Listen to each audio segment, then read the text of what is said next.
வணக்கம். ராகவ விசன் செய்திகளுக்காக சரித்த புண்ணியமூர்த்தி. விரிவான செய்திகளை காணும் முன் இன்றைய முக்கிய செய்திகள். கோவில் திருவிழாவிற்காக தவில் மேளம் அனுப்புவதாக கூறி இணையதளம் வாயிலாக 22,000 ரூபாய் மோசடி செய்த நபரை புதுச்சேரி சைபர் கிரைம் போலீசார் கைது செய்துள்ளனர். புதுச்சேரியில் பாம் ரவி கொலை வழக்கில் குற்றம் சாட்டப்பட்ட 29 பேர் விடுதலை செய்யப்படுவதாக நீதிமன்றம் தீர்ப்பு. புதுச்சேரியில் முதல் முறையாக PPL T20 கிரிக்கெட் போட்டிகள் வீரர்கள் ஏலம் நடைபெற்றது. புதுச்சேரியில் நிறுத்தப்பட்டிருந்த சேவல் சண்டை நீதிமன்ற அனுமதியின் அடிப்படையில் மீண்டும் தொடங்கியது. இனி விரிவான செய்திகள். கோவில் திருவிழாவிற்காக தவில் மேளம் அனுப்புவதாக கூறி இணையதளம் வாயிலாக 22,000 ரூபாய் மோசடி செய்த நபரை போலீசார் கைது செய்துள்ளனர். புதுச்சேரி பாகூரை சேர்ந்தவர் அஸ்வின். இவர் கோயில் திருவிழாவிற்காக தவில் மற்றும் நாதஸ்வரத்தை இணையதளத்தில் தேடியுள்ளார். அப்போது குறிப்பிட்ட செயலியில் தவில் மேளம் இருப்பதாக குறிப்பிடப்பட்டிருந்தது. இதனையடுத்து சம்பந்தப்பட்டவருக்கு தவில் மேளத்திற்காக 22,000 ரூபாய் முன்பணமாக இணைய வழியில் அஸ்வின் செலுத்தியுள்ளார். இந்நிலையில் குறிப்பிட்ட தேதியில் நாதஸ்வரம் மேளம் அனுப்பவில்லை என்று கூறப்படுகின்றது. இதனால் தான் ஏமாற்றப்பட்டதை அறிந்த அவர் புதுச்சேரி கோரிமேடு பகுதியில் உள்ள இணைய வழி குற்றப்பிரிவு போலீசில் புகார் அளித்தார். விசாரணையில் சென்னை கொரட்டூரை சேர்ந்த ஜெயக்குமார் என்பவர் மோசடியில் ஈடுபட்டது தெரிய வந்தது. இதனையடுத்து அவரை இணையவழி குற்றப்பிரிவு ஆய்வாளர்கள் தியாகராஜன், கீர்த்தி ஆகியோர் கைது செய்தனர். கைதான ஜெயக்குமார் மேலும் 7 பேரை ஏமாற்றி மோசடியில் ஈடுபட்டது கண்டறியப்பட்டுள்ளது. தொடர்ந்து அவரிடமிருந்த 30க்கும் மேற்பட்ட வங்கி புத்தகங்கள், காசோலிகள், 20 கைபேசி சிம் கார்டுகள் ஆகியவை பறிமுதல் செய்யப்பட்டன.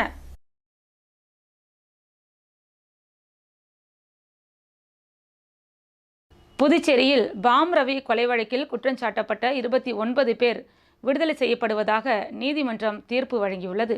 புதுச்சேரி முதலியார்பேட்டை, வானரப்பேட்டை பகுதியைச் சேர்ந்தவர் பாம் ரவி. இவர் மீது கொலை உள்ளிட்ட பல வழக்குகள் நிலுவையில் இருந்தன. இவரது நண்பர் அந்தோணி இருவரும் கடந்த 2021ஆம் ஆண்டு அக்டோபர் மாதம் வானரப்பேட்டை அலைன் வீதி சந்திப்பில் இருசக்கர வாகனத்தில் வந்து கொண்டிருந்த பொழுது கும்பலாக வந்த சிலர் அவர்கள் மீது வெடிகுண்டு வீசினர். இதில் அந்தோணி உயிரிழந்தார். அங்கிருந்து தப்பியோடிய பாம் ரவியை அந்த கும்பல் வெட்டியதில் அவர் உயிரிழந்தார். இது சம்பந்தமாக புதுச்சேரி மர்டர் மணிகண்டன் உள்ளிட்ட 31 பேர் மீது முதலியார்பேட்டை போலீசார் வழக்கு பதிவு செய்தனர். இதில் மதுரை, தஞ்சாவூர் உள்ளிட்ட பகுதிகளைச் சேர்ந்தவர்களும் கைது செய்யப்பட்டனர். இவர்களில் ஒருவர் தலைமறைவாகிவிட்டார். எனவே 30 பேர் கைதான நிலையில் ஒருவர் கீழமை நீதிமன்றத்தில் மனு தாக்கல் செய்துள்ளார். இதனையடுத்து 29 பேர் மீது புதுச்சேரி 3வது கூடுதல் அமர்வு நீதிமன்றத்தில் விசாரணை நடைபெற்றது. அரசு தரப்பில் கூடுதல் அரசு வழக்கறிஞர் ரங்கநாதன் ஆஜரானார். வழக்கு விசாரணை நிறைவடைந்த நிலையில் கூடுதல் அமர்வு நீதிபதி பொறுப்பு வகிக்கும் புதுச்சேரி மாவட்ட தலைமை நீதிபதி சந்திரசேகரன் முன்னிலையில் வழக்கில் சம்பந்தப்பட்ட காலாப்பாட்டு சிறையில் இருக்கும் மர்டர் மணிகண்டன் உள்ளிட்ட 29 பேர் வெள்ளிக்கிழமை ஆஜர்படுத்தப்பட்டனர். ஆனால் தீர்ப்பு சனிக்கிழமை தள்ளி வைக்கப்பட்டது. இதனையடுத்து வழக்கில் குற்றஞ்சாட்டப்பட்ட 29 பேரும் நீதிமன்றத்தில் சனிக்கிழமை காலை ஆஜர்படுத்தப்பட்டனர். இதனையடுத்து இரட்டை கொலை வழக்கில் குற்றம் சாட்டப்பட்ட அனைவரும் விடுவிக்கப்படுவதாக நீதிபதி உத்தரவிட்டார். மேலும் இரட்டை கொலை வழக்கில் குற்றம் சாட்டப்பட்டவர்களில் 5வது குற்றவாளியாக கூறப்பட்ட தஞ்சாவூர் பகுதியைச் சேர்ந்த பிரேம் என்பவர் ஆயுதம் வைத்திருந்ததாக கூறப்படும் குற்றச்சாட்டில் இவருக்கு 7 ஆண்டு சிறை தண்டனையும் 10,000 ரூபாய் அபராதமும் விதித்து நீதிபதி உத்தரவிட்டார். புதுச்சேரியில் முதல் முறையாக PPL T20 கிரிக்கெட் போட்டிகள் நடைபெறுகின்றது.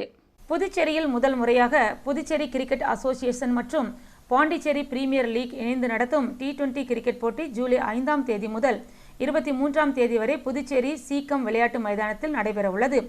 இந்த T20 கிரிக்கெட் போட்டியில் காரைக்கால் வாரியார், ஏனாம் ராயல்ஸ், மாஹே மஹேலோ ஸ்ட்ரைக்கர்ஸ், டிராப் அவுட் white town giants, Villianur Mohit kings, Oussudu Akkad warriors என 6 அணிகளைச் சேர்ந்த 120 வீரர்கள் பங்கேற்கின்றனர்.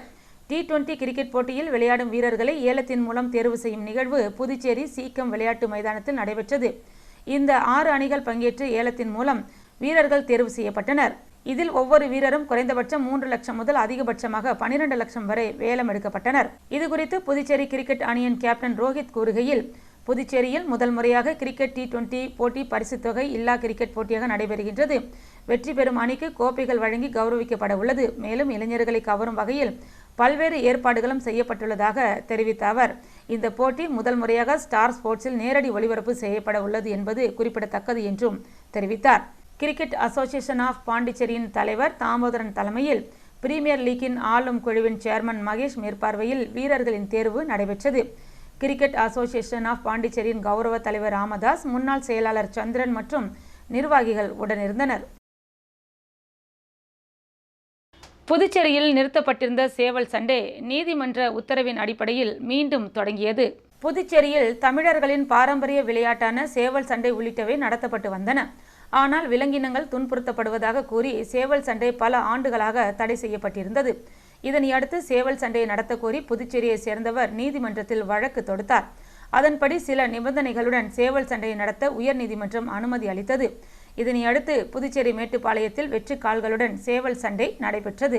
இதில் தமிழகம், புதுவை, கேரளம், கர்நாடகம், ஒடிசா உள்ளிட்ட மாநிலங்களைச் சேர்ந்த நூற்றுக்கணக்கான சேவல்கள் பங்கேற்றன. சேவல் சண்டை போட்டிகளை சின்னத்தம்பி என்பவர் ஏற்பாடு செய்திருந்தார். சேவல் சண்டை போட்டியில் வென்ற சேவல் உரிமையாளர்களுக்கு பரிசுகள் வழங்கப்பட உள்ளதாக போட்டி ஏற்பாட்டாளர்கள் தெரிவித்துள்ளனர்.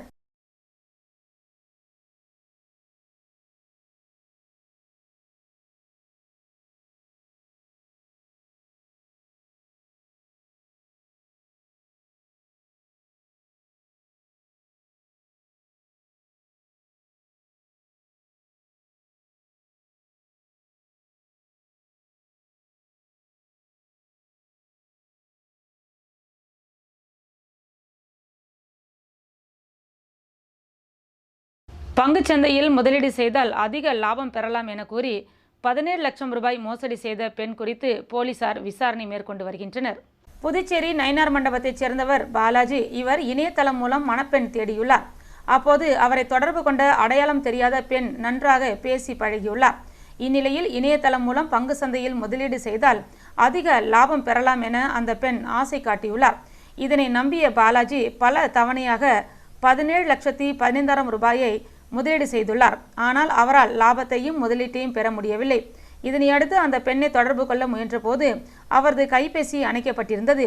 இதனால் அதிர்ச்சி அடைந்த பாலாஜி இது குறித்து புதுச்சேரி இணையவழி குற்றப்பிரிவில் புகார் அளித்தார். இதேபோல் புதுச்சேரியில் கடந்த ஓரிரு நாட்களில் மட்டும் முதலியார்பேட்டையைச் சேர்ந்த வசுந்தரா என்பவர் 7,27,000 ரூபாய், அரியாங்குப்பத்தைச் சேர்ந்த அம்ரேஷ் என்பவர் 85,000 ரூபாய், வில்லியனூர் பகுதியைச் சேர்ந்த பெரியசாமி என்பவர் 80,000 ரூபாய், வம்பாக்கீரபாளையம் பகுதியைச் சேர்ந்த காவ்யா என்பவர் 80,000 ரூபாய் மற்றும் லாஸ்பேட்டையைச் சேர்ந்த வைத்தி என்பவர் 80,000 ரூபாய் என பலர் 27 லட்சத்திற்கும் அதிகமான பணத்தை இழந்ததாக போலீசார் தெரிவித்துள்ளனர். புதுவையில் பாஜக என்ஆர் காங்கிரஸ் கூட்டணி ஆட்சியின் நாட்கள் எண்ணப்படுகின்றன என்று முன்னாள் முதலமைச்சர் நாராயணசாமி தெரிவித்துள்ளார். புதுச்சேரியில் செய்தியாளர்களை சந்தித்த முன்னாள் முதல்வர் நாராயணசாமி, புதுவையில் பாஜக மற்றும் அதன் ஆதரவு சுயேட்சை சட்டமன்ற உறுப்பினர்கள் 7 பேரும் புதுவை அரசு முறைகேடுகளில் ஈடுபட்டு வருவதாகவும், எனவே ஆட்சியிலிருந்து பாஜக வெளியேறி வெளியிலிருந்து ஆதரவளிக்க வேண்டும் எனவும் கோரிக்கை விடுத்துள்ளனர். புதுவை அரசின் அனைத்து துறைகளிலும் முறைகேடுகள் நடைபெறுவதாக துணைநிலை ஆளுநர், பாஜக மேலிட தலைவர்கள், மத்திய அமைச்சர்கள் உள்ளிட்டோரிடம் பாஜக சட்டமன்ற உறுப்பினர்கள் நேரில் சந்தித்து முறையிட்டுள்ளனர். இவர்களது புகார் புதுவை முதல்வர் மற்றும் அமைச்சர்கள் மீதான காங்கிரசின் குற்றச்சாட்டை உறுதிப்படுத்துவதாக உள்ளது. புதுவை கூட்டணி அரசின் முறைகேடுகளை புதுச்சேரி மக்களவைத் தேர்தலில் பாஜக வேட்பாளர்களின் தோல்விக்கு காரணமாக அமைந்துள்ளன. தேர்தல் தோல்விக்கு பிறகும் ஆட்சியில் இருப்பவர்கள் தங்களை மாற்றிக்கொள்ளவில்லை. அரசு துறை முறைகேடுகளை முதல்வரும் அமைச்சர்களும் மூடி மறைப்பது சரியல்ல. அரசு மீது தேசிய ஜனநாயக கூட்டணியில் உள்ள பாஜக சட்டமன்ற உறுப்பினர்கள் குற்றச்சாட்டை எழுப்பியிருப்பதால் கூட்டணி ஆட்சியின் நாள்கள் எண்ணப்பட்டு வருகின்றன. மாநில உள்துறை அமைச்சர், பொதுப்பணித்துறை அமைச்சர் ஆகியோர் அதிகாரத்தை துஷ்பிரயோகம் செய்து வருகின்றனர். உள்துறை அமைச்சர் ஆதரவாளரின் பெட்ரோல் விற்பனை நிலையம் மூலம் அப்பகுதி மக்கள் நடைபாதை தடுக்கப்பட்டு வருகின்றது. பொதுப்பணித்துறை அமைச்சரோ அரசு செலவில் தனது வீட்டை சீரமைத்துள்ளார். உள்துறை அமைச்சரின் அதிகார துஷ்பிரயோகம் குறித்து நடவடிக்கை எடுக்க பிரதமர் நரேந்திர மோடி, மத்திய உள்துறை அமைச்சர் அமித்ஷா, மத்திய பெட்ரோலியத்துறை அமைச்சர் ஹர்தீப் சிங் பூரி ஆகியோருக்கு கடிதம் எழுத உள்ளேன் என்று அவர் தெரிவித்துள்ளார். விக்கிரவாண்டி இடைத்தேர்தலை முன்னிட்டு பல்வேறு பகுதிகளில் திமுகவினர் வாக்கு சேகரித்தனர். விக்கிரவாண்டி சட்டப்பேரவை தொகுதி இடைத்தேர்தலில் போட்டியிடும் திமுக வேட்பாளர் அன்னியூர் சிவாவை ஆதரித்து மூங்கில்பட்டு, தண்டாரம்பட்டு பகுதியில் புதுச்சேரி மாநில திமுக அமைப்பாளர் சிவா ஆலோசனையின்படி திமுக தலைமை செயற்குழு உறுப்பினர் காந்தி, பொதுக்குழு உறுப்பினர் இளம்பரிதி, தொகுதி பொருளாளர் ஜோதி, மண்ணாடிப்பட்டு தொகுதி இளைஞரணி அமைப்பாளர் ஜெயமுருகன், காங்கிரஸ் தொழிலாளர் பிரிவு சரோ என்கின்ற சரவணன் மற்றும் கழக நிர்வாகிகள் வீடு வீடாக சென்று தமிழக அரசின் 3 ஆண்டுகால சாதனைகளை எடுத்து கூறி வாக்கு சேகரித்தனர். தென்னிந்திய அளவிலான பென்காக் ஸ்லாட் சாம்பியன்ஷிப் போட்டிகள் தொடக்க விழா நடைபெற்றது. தென்னிந்திய பென்காக் சிலாட் ஃபெடரேஷன் அனுமதியுடன் புதுச்சேரி அமைச்சர் பென்காக் சிலாட் விளையாட்டு சங்கம் நடத்தும் 5வது தென்னிந்திய அளவிலான பென்காக் ஸ்லாட் சாம்பியன்ஷிப் போட்டிகள் 2024-25 ஜூலை 6ஆம் தேதி அன்று உப்பளம் தொகுதி ராஜீவ்காந்தி உள் விளையாட்டு அரங்கத்தில் போட்டி துவக்க விழா நடைபெற்றது. இதில் உப்பளம் தொகுதி சட்டமன்ற உறுப்பினர் அனிபால் கென்னடி போட்டியை குத்துவிளக்கேற்றி துவக்கி வைத்தார். இதில் புதுச்சேரி, தமிழ்நாடு, கேரளா, கர்நாடகா, தெலுங்கானா, ஆந்திர பிரதேசம் விளையாட்டு வீரர்கள் ஆண்கள், பெண்கள் இரு பாலரும் பங்கு பெற்றனர். இந்நிகழ்ச்சியில் திமுக தொகுதி செயலாளர் சக்திவேல், துணை செயலாளர் ராஜி, கிளை செயலாளர்கள் இருதயராஜ், ராகேஷ் ஆகியோர் உடனிருந்தனர்.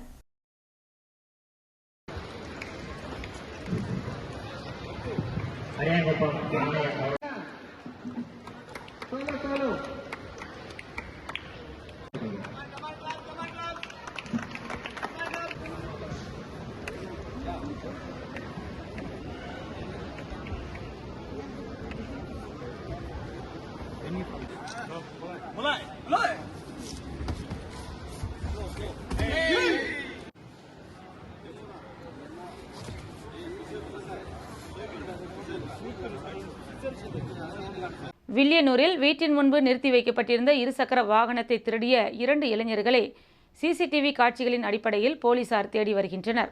புதுச்சேரி வில்லியனூர் அடுத்த கோட்டைமேடு விவேகானந்தா பள்ளி அருகே வசிப்பவர் வினோத் கடந்த 2ஆம் தேதி பணி முடித்துவிட்டு வழக்கம் போல் வீட்டின் முன்பு தனது இருசக்கர வாகனத்தை நிறுத்தியிருந்தார்.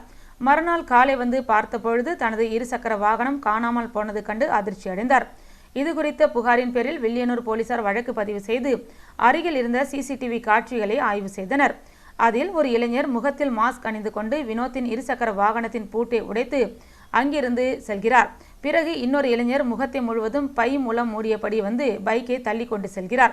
இதனிடையே மாஸ்க் அணிந்த நபர் பைக்கில் வந்து டோப் செய்து கொண்டு செல்லும் காட்சிகள் பதிவாகியுள்ளது. புதுச்சேரியில் முகத்தை மூடிக்கொண்டு இருசக்கர வாகனத்தை 2 இளைஞர்கள் திருடிச் செல்லும் காட்சிகள் வெளியாகி பரபரப்பை ஏற்படுத்தியுள்ளது. ஆனி மாத பூசத்தினை முன்னிட்டு கதிரவன் குடும்பத்தினர் சார்பில் அன்னதானம் வழங்கப்பட்டது. ஒவ்வொரு மாதமும் பூசத்தின் போது அன்னதானம் வழங்கப்படுவது வழக்கம்.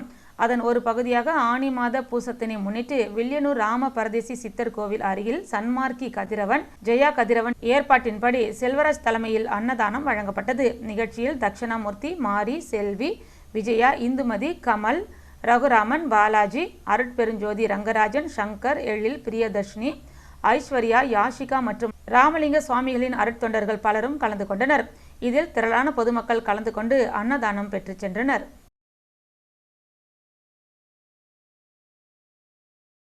திண்டிவனம் அடுத்த அம்மனம்பாக்கம் பகுதியில் பல்வேறு கோரிக்கைகளை வலியுறுத்தி கிராம மக்கள் சாலை மறியல் போராட்டத்தில் ஈடுபட்டனர்.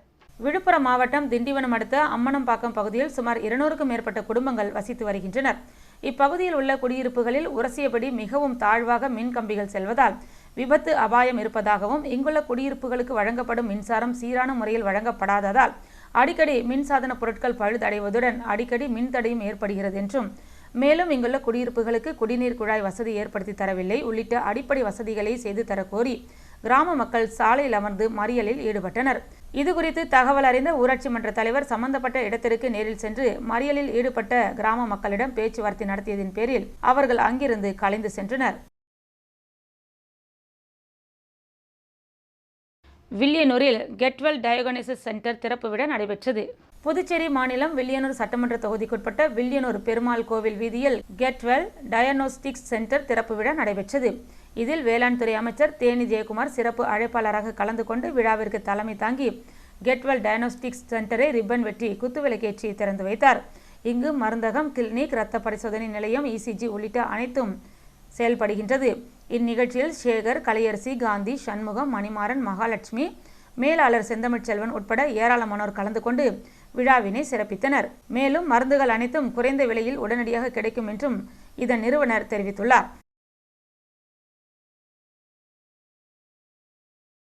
வேதபுரி வள்ளலார் சன்மார்க்கம் சங்கம் சார்பில் அன்னதானம் வழங்கப்பட்டது. வேதபுரி வள்ளலார் சன்மார்க்கம் சங்கம் சார்பில் ஆனி மாதம் பூச நட்சத்திரத்தை முன்னிட்டு 5ஆம் ஆண்டாக சாரம் லெனின் வீதி சந்திப்பு மார்க்கெட் அருகில் அன்னதானம் வழங்கப்பட்டது.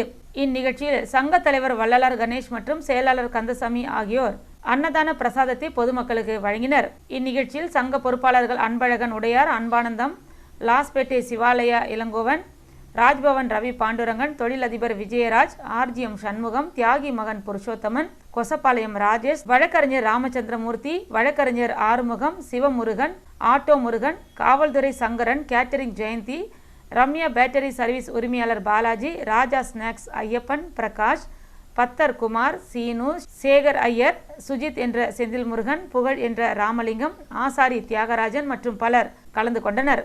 அன்னதான உபயத்தை வேதபுரி வள்ளலார் சன்மார்க்க சங்க தலைவர் டாக்டர் வள்ளலார் கணேஷ் குடும்பத்தினர் செய்திருந்தனர். பிரான்ஸ் நாட்டு பாராளுமன்ற தேர்தலுக்கான வாக்குப்பதிவு புதுச்சேரியில் நடைபெற்றது. பிரான்ஸ் நாட்டு பாராளுமன்ற தேர்தல் 2 கட்டங்களாக நடைபெறுகின்றது. கடந்த ஜூன் 30ஆம் தேதி நடைபெற்ற முதல் சுற்று தேர்தலில் அந்நாட்டில் முதல் முறையாக தீவிர வலதுசாரி கூட்டணி கட்சிகள் 33.4% வாக்குகளை பெற்று முன்னிலை பெற்றது. இடதுசாரி கூட்டணி கட்சிகள் 27.9% வாக்குகளை பெற்று 2வது இடத்தையும், தற்போதைய அதிபராக உள்ள இமானுவேல் மேக்ரானின் மையவாத கூட்டணி 20.7% வாக்குகளுடன் 3வது இடத்தையும் பிடித்தது. இந்த தேர்தல் முடிவுகள் பிரான்ஸ் நாட்டின் அரசியல் கட்சியினரிடையே கலக்கத்தை ஏற்படுத்தியுள்ளது. ஏனெனில் 1940க்கு பிறகு தீவிர வலதுசாரி கட்சிகள் இப்போதுதான் முதலாக 1.20 கோடி வாக்குகளை பெற்று முதலாக 1,20,00,000 வாக்குகளை பெற்று முதன்முறையாக ஆட்சி அமைக்க முன்னேறி வருகின்றது.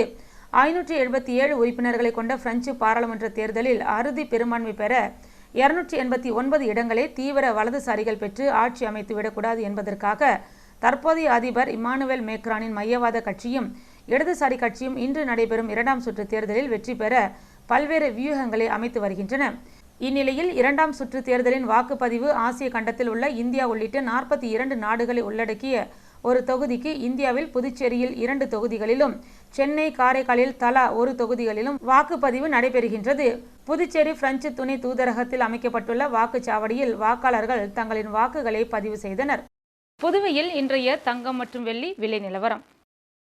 தங்கம் 1 கிராம் 6,765 ரூபாய், 1 பவுன் 54,120 ரூபாய். வெள்ளி 10 கிராம் 963 ரூபாய். மீண்டும் இன்றைய முக்கிய செய்திகள். கோவில் திருவிழாவிற்காக தவில் மேளம் அனுப்புவதாக கூறி இணையதளம் வாயிலாக 22,000 ரூபாய் மோசடி செய்த நபரை புதுச்சேரி சைபர் கிரைம் போலீசார் கைது செய்துள்ளனர். புதுச்சேரியில் பாம் ரவி கொலை வழக்கில் குற்றம் சாட்டப்பட்ட 29 பேர் விடுதலை செய்யப்படுவதாக நீதிமன்றம் தீர்ப்பு. புதுச்சேரியில் முதல் முறையாக PPL T20 கிரிக்கெட் போட்டிகள் வீரர்கள் ஏலம் நடைபெற்றது. புதுச்சேரியில் நிறுத்தப்பட்டிருந்த சேவல் சண்டை நீதிமன்ற அனுமதியின் அடிப்படையில் மீண்டும் தொடங்கியது. இத்துடன் செய்திகள் நிறைவடைந்தன. வணக்கம்.